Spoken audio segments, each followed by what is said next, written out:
स्वागत है आपका विज्ञान वृक्ष पे, जो बीएससी के स्टूडेंट्स और एस्पायरिंग स्कॉलर्स के लिए ज्ञान और सफलता का एक अनोखा साथी है। हेलो एवरीवन, विज्ञान वृक्ष में आप सभी का एक बार स्वागत है। हम लोगों ने ऑर्गेनोमेटालिक्स के काफ़ी सारे टॉपिक क्लियर कर चुके हैं। अब बारी आती है sigma covalent bonding in organometallic complexes. इससे पहले हम लोगों ने आयनिक ऑर्गेनोमेटालिक कॉम्प्लेक्स पढ़ चुके हैं, मतलब आयनिक बॉन्डिंग पढ़े थे। उसी के आगे अब हम लोग सिग्मा के लिए कोवेलेंट के लिए मूव करेंगे। इंपॉर्टेंट चीज यहाँ पे क्या है, आपको बताया था पहले, इससे प्रीवियस वाले लेक्चर में भी, आयनिक का कॉन्सेप्ट जहां आता है वहां पे पोलैरिटी और इलेक्ट्रोस्टैटिक चार्जेस और जो भी आपके आयंस होते हैं वहां पे उसके लिए डील करते हैं। लेकिन जब भी बात आती है सिग्मा कोवेलेंट बॉन्ड या कोई भी हमारा पाई कोवेलेंट बॉन्ड या मल्टीपल कोवेलेंट बॉन्ड, तो वहां पे बात आती है ओवरलैपिंग ऑफ ऑर्बिटल, मतलब हमारी ऑर्बिटल कैसे ओवरलैप हो रही है वो मैटर कर रहा है। बात आती है डिफरेंशिएशन की कि ये सिग्मा क्यों लिखा है ऑर्बिटल के, तो यहां पे आपको ये बताने के लिए लिखा है कि जब भी मेटल, जैसे आप CH3 का एग्जांपल देखते हैं, एल्केन के केस में हम लोग पढ़ते थे, एल्केन के केस में अगर हम लोग देखते हैं थोड़ा सा, एल्केन्स के केस में CH3 सिंगल बॉन्ड CH3, ये हमारा कैसा बनता था, ये सिग्मा बनता था, ये हमारा एल्केन्स था, हाइड्रोकार्बन था। लेकिन अब हम लोग क्या पढ़ रहे हैं, ऑर्गेनोमेटालिक केमिस्ट्री, मतलब ऑर्गेनिक ग्रुप के साथ मेटल का होना कंपलसरी है। और उसमें सिग्मा कोवेलेंट बॉन्ड, मतलब जो सिग्मा बॉन्ड बनेगा वो किसके और किसके बीच में बनेगा, मेटल और कार्बन के बीच में। तो ये है मेटल और कार्बन के बीच में सिग्मा बॉन्ड, इसी को बोलते हैं सिग्मा कोवेलेंट बॉन्ड। इसको क्या बोलेंगे, सिग्मा कोवेलेंट बॉन्ड।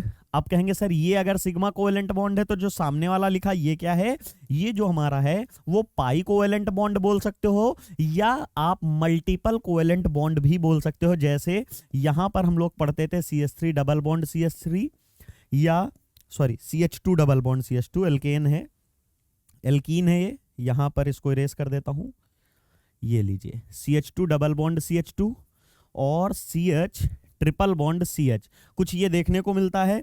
तो यहां पे क्या होता है, ये हमारा एक सिग्मा एक पाई, इसमें एक सिग्मा एक पाई और एक और पाई, मतलब एक सिग्मा दो पाई। तो इसको हम क्या बोलते हैं, मल्टीपल बॉन्ड बोलते हैं। लेकिन ये जितना भी हम पढ़ रहे हैं ये कहां पे है, ये तो हमारा हाइड्रोकार्बन्स में आता है, ये कहां आता है, हाइड्रोकार्बन। लेकिन हम पढ़ क्या रहे हैं, ऑर्गेनोमेटालिक केमिस्ट्री, मतलब हमने सिग्मा कोवेलेंट बॉन्ड तो पढ़ लिया। अब इसके नेक्स्ट वाले लेक्चर में या उसके आगे वाले लेक्चर में हम लोग क्या कवर करेंगे, मल्टीपल कोवेलेंट बॉन्ड या पाई कोवेलेंट बॉन्ड जिसको भी बोल सकते हो आप, वो कवर करेंगे। यहां पे है this type of organometallic bonding is generally observed in organometallic compounds of main group. अब आप बताइए मेन ग्रुप मेटल्स कौन कौन से हमारे मेन ग्रुप मेटल्स। जब भी हम बात करते हैं पीरियोडिक टेबल की, तो पीरियोडिक टेबल में यहां पर हमारा क्या होता है, S ब्लॉक होते हैं। यहां पे देखते हैं तो ये वाला पोर्शन जो है हमारे S ब्लॉक होते हैं दो, ये तो हमारे दो S ब्लॉक हो गए। इसी में ही हमारे यहाँ पे क्या होंगे, यहां पर अगर हम देखते हैं तो कुछ D ब्लॉक की पूरी सीरीज होती है इस जगह, यहां पर 10 एलिमेंट्स की सीरीज होती है और यहां पे हमें P का मिलता है। ये तो हमारा कौन सा होता है, P ब्लॉक होता है। लिख लेंगे यहां पे कि ये हमारा P ब्लॉक है, ये P ब्लॉक है, ये हमारा D ब्लॉक है और ये हमारा S ब्लॉक है। इसका बताने का रीजन क्या है मैं आपको समझा रहा हूं बस। और नीचे जो है हम लोग दो टेबल्स रखते हैं जिनको आप F ब्लॉक भी बोलते हो। देखिए ये बताने का सिर्फ मतलब ये है कि जो मेन ग्रुप एलिमेंट बोलते हो आप किसको बोलते हो, main group element S block को, और P ब्लॉक को पूरे को मिला के आप बोलते हो मेन ग्रुप एलिमेंट्स या रिप्रेजेंटेटिव एलिमेंट्स। ये मैंने अभी आपको बताया है, इसको ही आप बोलते हो मेन ग्रुप एलिमेंट्स। ये हमारे कौन से हो गए, मेन ग्रुप एलिमेंट्स हो गए। और इन्हीं को दूसरी लैंग्वेज में हम लोग रिप्रेजेंटेटिव एलिमेंट्स भी बोलते हैं। अब बात आती है कि यहां इनका रिप्रेजेंट करने का मतलब क्या है। याद रखिएगा कि ये देखिए ग्रुप 1 ग्रुप 2 के सारे एलिमेंट और यहां के हमारे 6 होते हैं ग्रुप, और इनके सारे एलिमेंट जो हैं कोवेलेंट बॉन्ड नहीं बनाते हैं। कुछ हमने स्पेशल टाइप के जो होते हैं 4 से 5 element, lithium, boron, beryllium, aluminium, ये थोड़ी डिफरेंट टाइप की बॉन्डिंग शो करते हैं। इसके लिए इनको हमने सेपरेट बॉक्स में दिखाया है, आगे चल के पढ़ेंगे इनमें क्यों थोड़ा सा डिफरेंस है। ठीक है। तो मेन ग्रुप वाले हमारे कैसे बनाते हैं, सिग्मा बॉन्ड बनाते हैं, सिग्मा कोवेलेंट बॉन्ड बनाते हैं। Some of the commonly found examples are of those CH3 का HOR4 SN। SN क्या है, टिन है, तो क्या है, टिन है। यहां पर ये हमारा टिन है। साथ में अगर आप नेक्स्ट एग्जांपल देखेंगे तो थोड़ा सा, अगर जिसने नहीं पढ़ा होगा कोऑर्डिनेशन मुझसे, तो पूछेगा कि यहां पर एल्यूमिनियम ने 6 बॉन्ड कैसे बना लिए। एल्यूमिनियम की तो एटॉमिक कॉन्फ़िगरेशन ही, एलिमेंटल कॉन्फ़िगरेशन ही 3s2 क्या होती है, 3s2 3p1। और ये तीनों इलेक्ट्रॉन अगर पूरे डोनेट कर दे, पूरे के पूरे कर दे, तब भी ये 3 ही तो बॉन्ड बनाएगा, जैसे AlCl3 में हम लोग पढ़ते हैं। लेकिन अगर आपको नहीं पता है, कोऑर्डिनेशन में जब हम लोग बात करते हैं तो वहां लिगेंड डोनेट करते हैं इसकी वैकेंट d ऑर्बिटल में, और यहां पर हमारी प्रेजेंट होती है d ऑर्बिटल। इसकी वजह से यहाँ पे 6 बॉन्ड है। मैंने कोऑर्डिनेशन में पढ़ाया पूरा कॉम्प्लेक्स, आप वहां भी पढ़ सकते हैं। तो वहां पर कैसे ये 6 बॉन्ड बनाता है, वहां मैंने एक्सप्लेन किया है इलेक्ट्रो न्यूट्रलिटी प्रिंसिपल के बिहाफ पर, कि कैसे इलेक्ट्रो न्यूट्रलिटी, न्यूट्रल होने के चक्कर में ये 6 तक बॉन्ड बनाता है। इवन सोडियम मैग्नीशियम भी बना लेते हैं। फिर यहाँ पे है और CH3, ये क्या लिखा है, आपने पढ़ा होगा, एल्केन एल्कीन, यहाँ पे C2 CN H2N +2 CN H2N +1 CN H2N और CN H2N -2। ये किसके फॉर्मूले हैं, इनको बताने की शायद ही जरूरत है, बस लिख दिया है। आप में से अगर किसी को याद ना हो या मेमोराइज ना हो तो आप कर सकते हैं, नहीं तो क्या है, इसमें आप सबको शायद मोस्टली सबको याद होगा। इसको बोलते हैं आप, इसको बोलते हैं एल्केन। ये हो गया आपका एल्केन, और यहां पर हो गया आपका, ये एल्केन होता है, ये हमारा एल्काइल होता है, एल्काइल जो कि मिथाइल जैसे बोलते हो।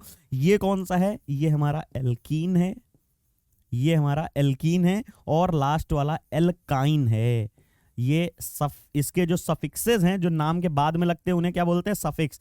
तो ये आइन है, ये ईन है, ये आइल है, और ये एन है। आप जो पढ़ते रहते हैं यहाँ पे, 1 मिनट रुकिएगा बस, चलिए। तो ये आपके सामने रिप्रेजेंट कर दिया है मैंने, ये आपके सामने मैंने रिप्रेजेंट कर दिए हैं। तो इसी का फॉर्मूले में से पीछे जो लिखा है, आप बताइए कौन सा वाला है। ध्यान से देखेंगे तो जो पीछे लिखा था वो एल्काइल वाला है, CnH2n +1। चलिए ये देखिए, CnH2n +1 एल्काइल। यहां पर उसने बोला है कि एल्काइल के साथ जो लिथियम के कंपाउंड्स होते हैं वो कैसे होते हैं, वो हमारे कोवेलेंट होते हैं। और हम लोगों ने आयनिक में अभी पढ़ा था इससे पहले ही वाले लेक्चर में कि जो भी ग्रुप 1 और ग्रुप 2 के मेटल होते हैं वो कैसे बनाते हैं, वो आयनिक बॉन्ड बनाते हैं। लेकिन अब बात आती है, ये तो हमारा ग्रुप 1 का ही मेटल हाईली इलेक्ट्रोपॉजिटिव है, कैसे? तो ये मैंने आपको बताया था कि नेक्स्ट लेक्चर में मैं एक्सप्लेन करूंगा कैसे ये बनता है। यहां पर क्या है, ये कोवेलेंट कंपाउंड बनाता है, ये कोवेलेंट बनाता है। कोवेलेंट बॉन्डिंग इसमें होती है, ना कि आयनिक बॉन्डिंग। क्यों? क्योंकि इसका जो चार्ज अपॉन रेडियस होता है, लिथियम के लिए अगर लिखता हूं, यहां पर जो चार्ज अपॉन रेडियस होता है, इसका चार्ज अपॉन रेडियस, ठीक है, इसको बोलते हैं पोलराइजिंग पावर। लिख लीजिएगा, पोलराइजिंग पावर मैं बोल रहा हूं, अभी लिख लीजिए, ठीक है। पोलराइजिंग पावर जो होती है वो बहुत ज्यादा होती है। क्यों ज्यादा होती है, उसका भी रीजन है, उसका भी रीजन है। देखिए यहां पे जो है, इसका चार्ज कितना है, +1 है, इसके ऊपर चार्ज भी है, और साइज कितना है, बहुत कम। मतलब चार्ज बढ़ेगा तो पोलराइजिंग पावर बढ़ेगी, रेडियस कम होगी तो हमारा बढ़ेगा। तो इसका तो चार्ज भी ज्यादा है और रेडियस भी कम है, मतलब दोनों फैक्टर मिलकर इसकी पोलराइजिंग पावर बढ़ाएंगे। पोलराइजिंग पावर क्या होता है, जैसे कोई एक पॉलिटिकल लीडर किसी मंच पे खड़ा होकर, किसी स्टेज पे खड़ा होकर अपने तरफ के लिए वोटरों को पोलराइज करता है, मतलब कुछ भाषण देता है कि ऐसा ऐसा हम करेंगे, वैसा करेंगे, आप हमें वोट दीजिए। तो उसे ही कहते हैं पोलराइज करना, अपनी तरफ अट्रैक्ट करना, या किसी एक डायरेक्शन में अट्रैक्ट या रिपल्सन करना, उसी को कहते हैं पोलराइज करना। तो पोलराइजिंग पावर इसकी बहुत ज्यादा होती है, इसलिए यहां पर कोवेलेंट कैरेक्टर बनता है या कोवेलेंट बॉन्डिंग शो होती है। फिर है these are a classical covalent bond formed they by pairing of two electron of opposite spins. मतलब मेन ग्रुप के जो एलिमेंट होते हैं वो क्लासिकल कोवेलेंट बॉन्ड बनाते हैं। नेक्स्ट स्ट्रक्चर मैंने आपके लिए बना रखी है, आप देख लीजिए, समझ में आ जाएगा difference between classical covalent bond and other than classical covalent bond. जब भी कोई हमारा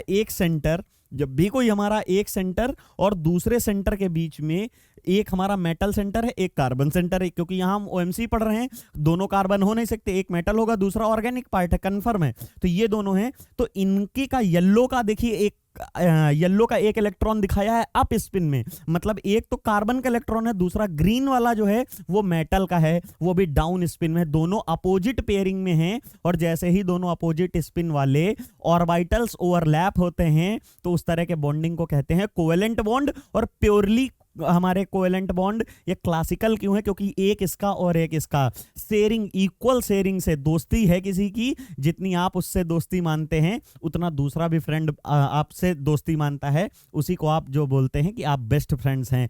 और जनरली फ्रेंड्स हैं, आप तो किसी को बहुत अच्छा फ्रेंड मानते हैं बट वो आपको उतना कंसीडर नहीं करता है। इस तरह की फ्रेंडशिप खाली फ्रेंडशिप तक रहती है, लेकिन जो फ्रेंडशिप दोनों तरीके से इक्वल अमाउंट में हो, जो अपने दोस्त को बहुत ज्यादा मानता हो, वो वाला दोस्त जिसको आप मानते हैं वो आपको भी बहुत ज्यादा मानता हो, इसी को ही आप बेस्ट फ्रेंड बोल देते हो। सिमिलरली जब आप एक इधर से इलेक्ट्रॉन हो और एक इधर से इलेक्ट्रॉन हो, दोनों इक्वल अमाउंट में जाएंगे तो क्या होगा, वहां पे जो बॉन्ड बनेगा अच्छा बॉन्ड बनेगा और क्लासिकल कोवेलेंट बॉन्ड बनता है।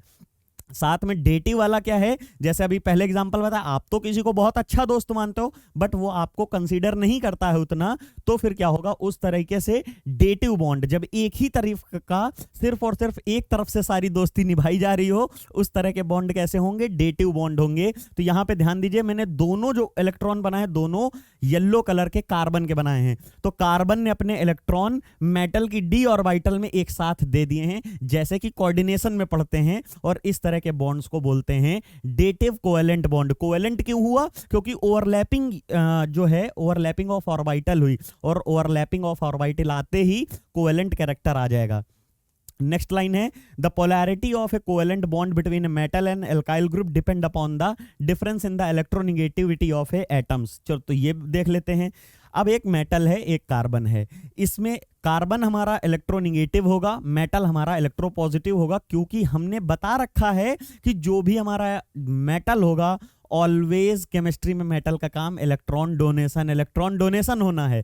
तो मेटल तो इलेक्ट्रॉन डोनेट कहते रहते हैं, इसलिए इलेक्ट्रोपॉजिटिव या डेल पॉजिटिव कैरेक्टर होगा। और कार्बन हमारा इलेक्ट्रॉन ले रहा होगा, निगेटिव चार्ज बनना होगा, कार्बनायन बनना होगा, इसलिए डेल निगेटिव होगा। अब बताइए, जहां पर भी पोलैरिटी आ गई तो वहां क्या आता है, आयनिक कैरेक्टर आता है। अगर आपको थोड़ा सा भी याद हो तो हमने इससे पहले जो पढ़ा था आयनिक बॉन्डिंग में, वहां पे एक टर्मिनोलॉजी यूज की थी कि जो भी हमारी आयनिक बॉन्डिंग हो रही थी उसमें वर्ड यूज किया था कोवेलेंसी। जस्ट पीछे वाला लेक्चर आप देखिए, वहां पे वर्ड एक यूज किया था और रेड ब्रैकेट में मैंने बनाया था कि उसमें वहां यूज किया है कोवेलेंसी टर्म। कि कोवेलेंसी क्या, कि आयनिक बॉन्ड में थोड़ी सी कोवेलेंसी, जैसे मैं खड़ा हूं आपके सामने, इसमें थोड़ी सी कोवेलेंटी, मैं पूरी तरीके से आयनिक बॉन्ड हूं, मेरे पास थोड़ा सा आयनिक कैरेक्टर कोवेलेंट कैरेक्टर प्रेजेंट हो, उसी तरीके सिमिलरली ये है तो पूरी तरीके से हमारा क्लासिकल कोवेलेंट बॉन्ड, लेकिन इनमें थोड़ा बहुत चार्ज सेपरेशन आ गया,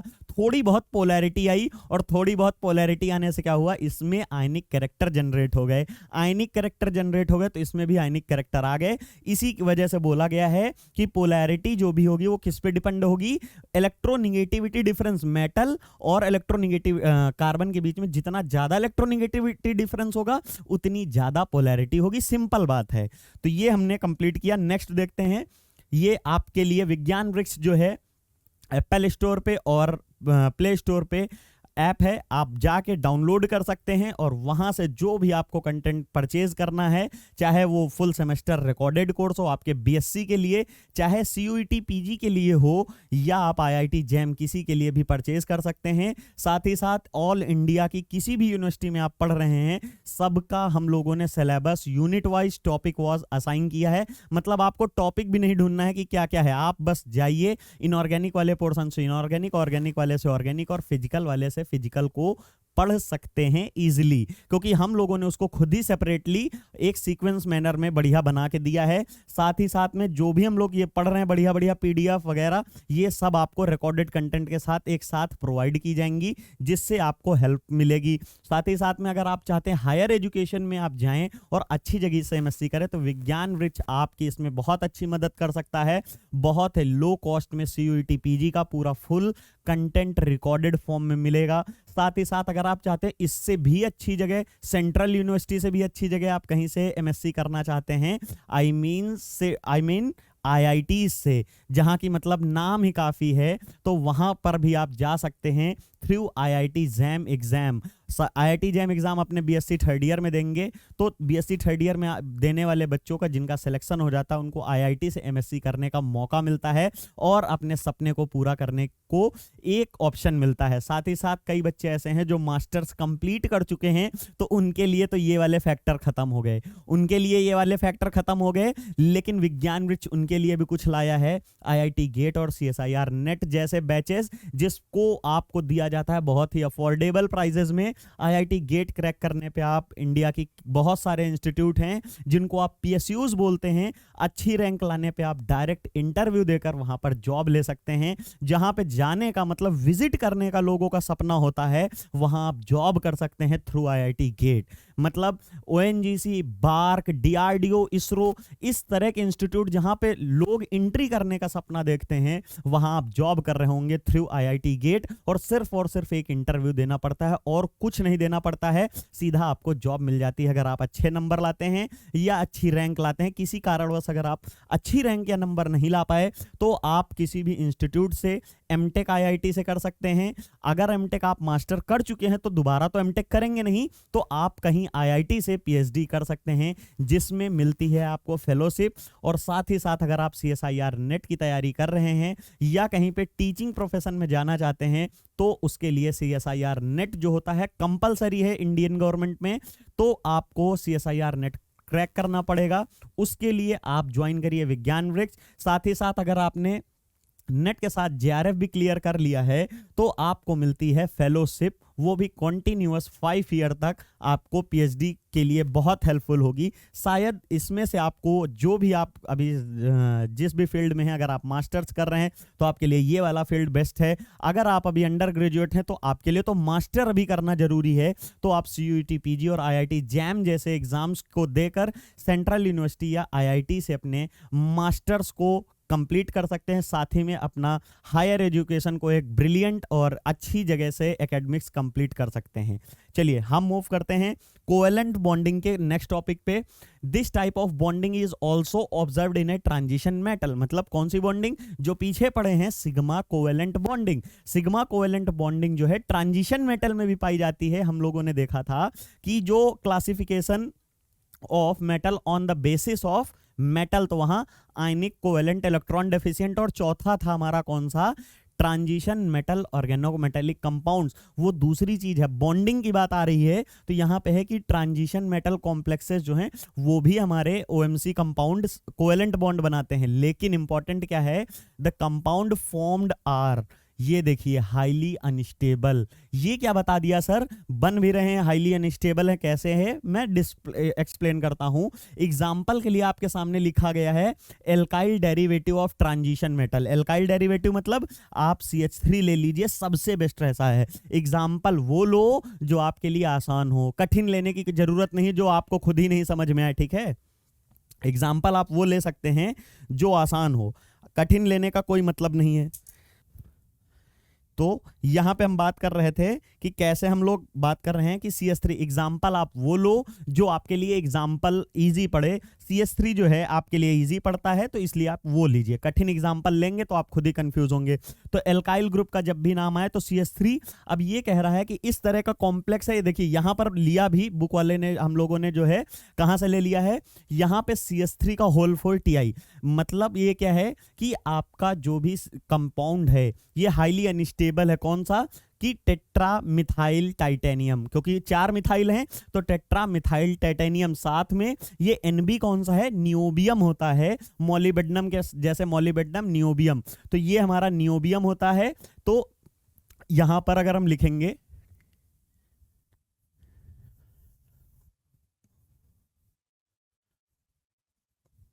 ये लीजिए, तो ये है वेनेडियम फैमिली का वेनेडियम NBTA। तो VNBTA वेनेडियम ग्रुप का है, तो यहां पर हमारा क्या है, एल्काइल ग्रुप प्रेजेंट है। साथ ही साथ में आप देखेंगे कि ये हाईली अनस्टेबल है। साथ में टंगस्टन का है CH3 का होल ट्वाइस। 6 है are well known but are so much unstable, यहां पे 6 लिख लीजिएगा। टंगस्टन का जो है ये आप एडिट करके 6 लिख लीजिएगा।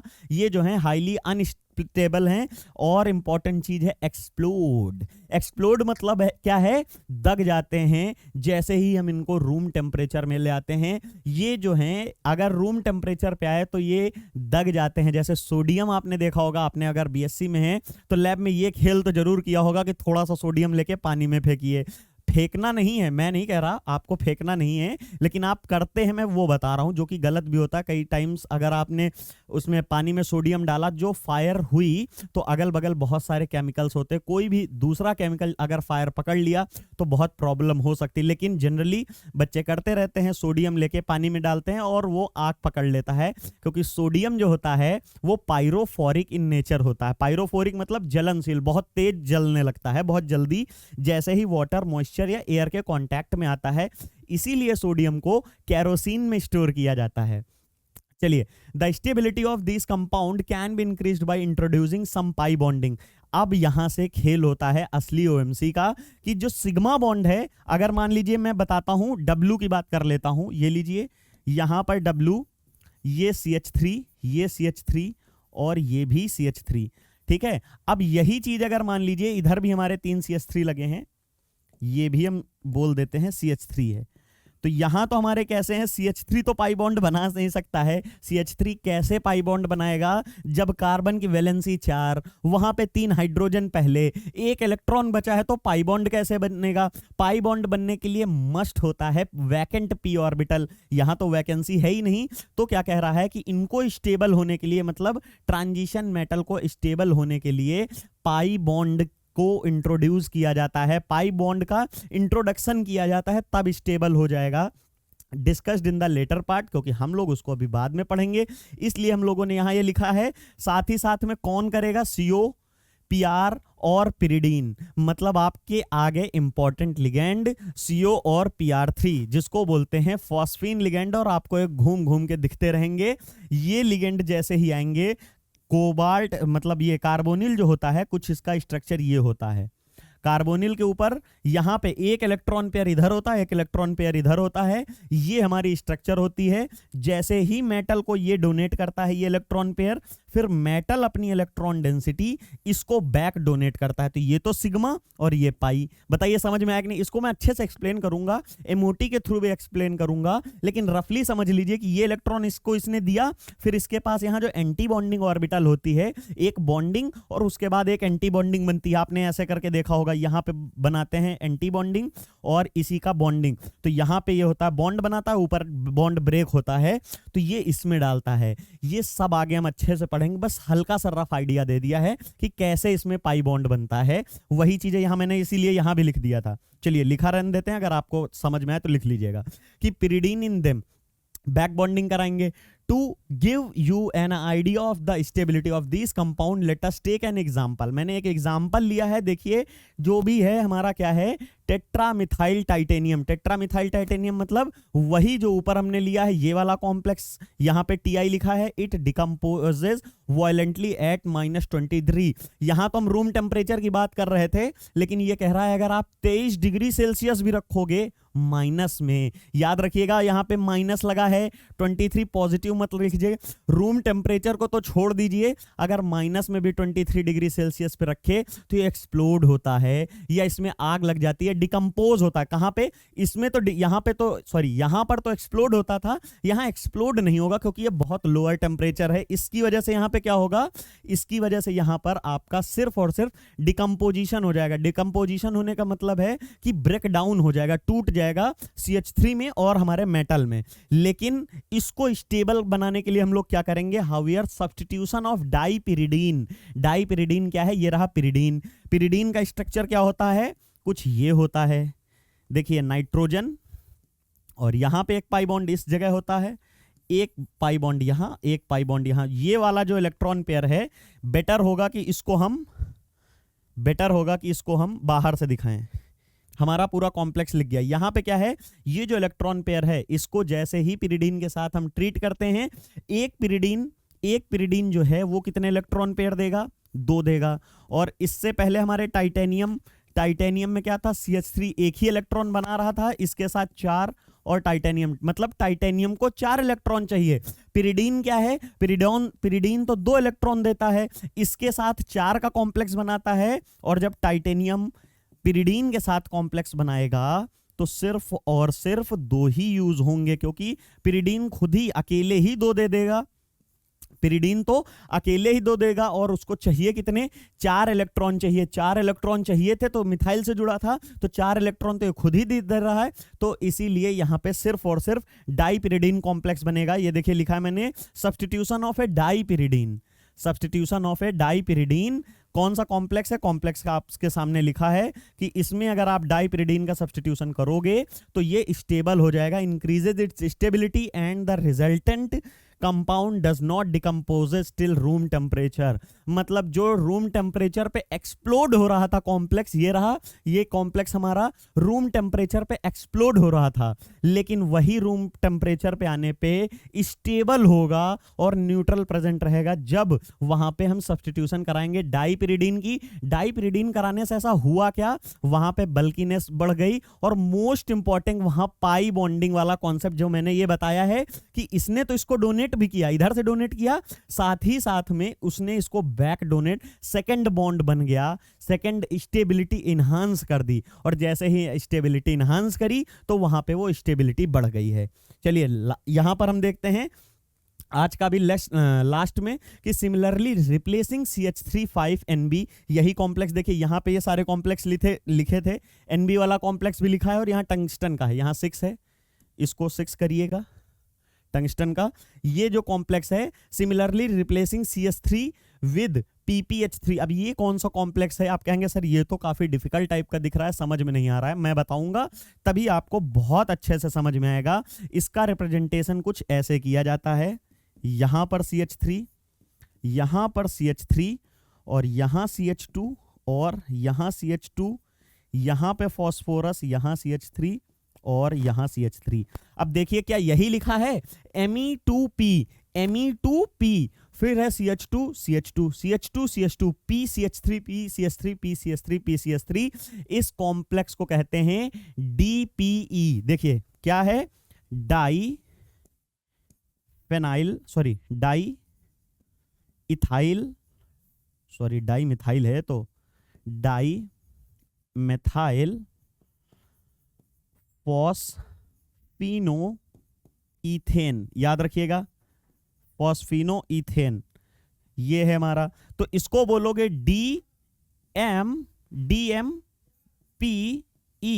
ठीक है। DMPE जो होता है ये हमारा क्या है, यहां पर DMPE है, यही हमारा कॉम्प्लेक्स होता है। ये क्या है, एक चीलेटिंग टाइप का लिगेंड है। अगर आप ध्यान से देखेंगे यहां पर ये एक चीलेटिंग लिगेंड है, ये कैसा है, ये चीलेटिंग लिगेंड है। तो अब जब भी मेटल को यहां पे डोनेशन होगी, ये डोनेशन होगी, तो यहां से स्टेबिलिटी बढ़ जाएगी। आपने कोऑर्डिनेशन में पढ़ा हुआ है, मैंने ही पढ़ाया है कि कोऑर्डिनेशन कॉम्प्लेक्सेस की चीलेशन के थ्रू, चीलेशन की वजह से कैसे स्टेबिलिटी इनहेंस होती है, वही चीज है। इस कॉम्प्लेक्स को लगाते ही 2 फैक्टर बढ़ रहे हैं। यहां पे फॉस्फोरस होता है, आपको बताएंगे, सिग्मा स्टार भी इसका खाली होता है, और दूसरी बात ये है कि ये चीलेटिंग टाइप का है।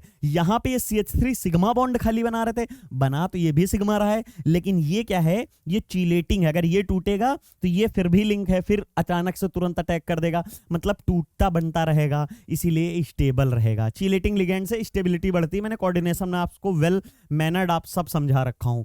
As a diphosphine ligand that form bond, यहां पे सिग्मा बॉन्ड लिख लीजिएगा, bond sigma bond can boost the stability of the compound. पहली बात इसको पाई बॉन्डिंग कर लीजिएगा, ठीक है। अब देखिए यहां पे क्या है, it has been demonstrated sigma covalently linked organometallic complexes are thermodynamically stable. Thermodynamic stable होने का मतलब है किसी चीज को हीट करने पे वो कितना स्टेबल है, वो उसकी थर्मोडायनेमिक स्टेबल होती है।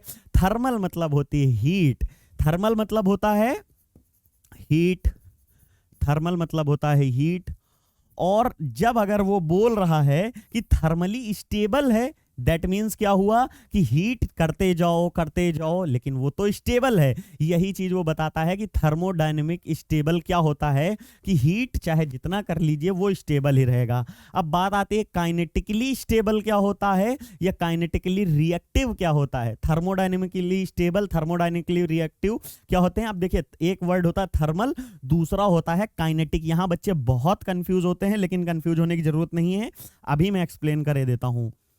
काइनेटिक, जब काइनेटिक की बात आए तो जितना कम पोलैरिटी होगी, अभी आप बताया था मैंने थोड़ी देर पहले आयनिक बॉन्डिंग में कि आयनिक बॉन्डिंग में बहुत ज्यादा फास्ट रिएक्शन होती है क्योंकि वो आयंस हैं, चार्ज फॉर्म है और चार्ज फॉर्म तो हाईली अनस्टेबल होती है। हम जैसे दौड़ रहे हैं तो क्या होता है, हम चार्ज हैं, एकदम बढ़िया से दौड़ रहे हैं, और अगर हम मान लीजिए लेटे हैं, मान लीजिए हम खड़े हैं, वार्म अप कर लिया है। इसका बेस्ट एग्जांपल समझिए कि क्यों चार्ज स्पीसीज ज्यादा रिएक्टिव होती हैं नॉन चार्ज या लेस चार्ज स्पीसीज। देखिए, आप जब वार्मिंग अप करके बढ़िया ट्रैक पे, रोड पे, कहीं पे भी दौड़ ओढ़ के नॉर्मली हल्का फुल्का खड़े हुए हैं, और तब आपसे कहा जाए रेडी स्टेडी गो, तो आप तुरंत अटैक करेंगे, एकदम मतलब फटाक से भाग लेंगे, पूरी रेस कंप्लीट करेंगे अपनी नॉर्मली। लेकिन कोई आराम से ऐसे सो रहा है, उसके बाद उसको धीरे से जगा दो, कह दो रन, उसको बोल दो रेडी स्टेडी गो, तो वो दौड़ेगा, पता लगे मुंह के बल ही गिर जाएगा। क्यों? क्योंकि वो मेंटली प्रिपेयर ही नहीं है। उसी तरीके से सिमिलरली यहां पे काइनेटिक स्टेबिलिटी का होता है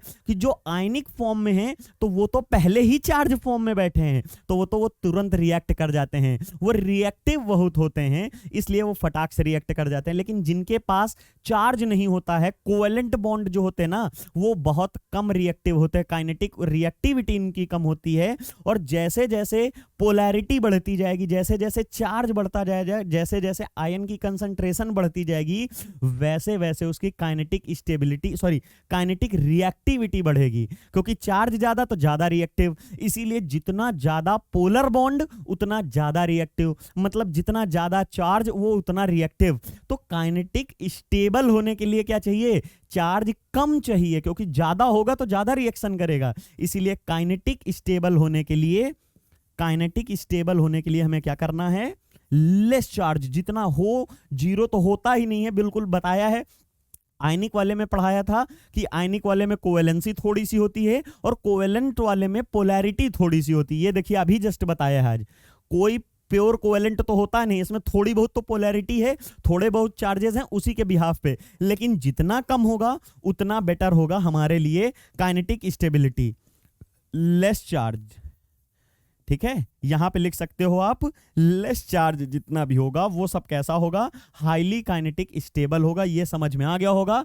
फिर क्या है? The conventional enthalpies of production of this compound, मतलब जब ये कंपाउंड बन रहे होते हैं, ये वाले जो हमने अभी बताया, ये डिफाइन करता है इनकी बॉन्ड एनर्जीज। जब भी कोई बॉन्ड बनता है तो उसमें एनर्जी रिलीज होती है, जिसको आप बॉन्ड डिसोसिएशन एनर्जी बोलते हैं। और जब भी कोई बॉन्ड बनता है तब वहां पे एनर्जी लगती है, जब भी बॉन्ड बनता है तो एनर्जी रिलीज होती है, और जब बॉन्ड को ब्रेक करना होता है तो वहां पे एनर्जी रिलीज होती है। देखिए होता क्या है, जब भी कोई भी बॉन्ड बनना होता है तो वहां पर एनर्जी रिलीज होती है, लेकिन जब भी कोई बॉन्ड को तोड़ना होता है तो वहां एनर्जी देनी पड़ती है। और जब भी बॉन्ड तोड़ना होता है उसे को ही हम बोलते हैं बॉन्ड डिसोसिएशन एनर्जी। ये शायद आपको पता होगा। वही चीज है कि जब भी जो बॉन्ड एनर्जीज हैं, जब बॉन्ड बन रहा है तो जो एनर्जी निकल रही है, क्योंकि तोड़ने में तो एनर्जी देनी पड़ती है लेकिन बनने में एनर्जी खुद निकलती है, क्योंकि स्टेबल होता है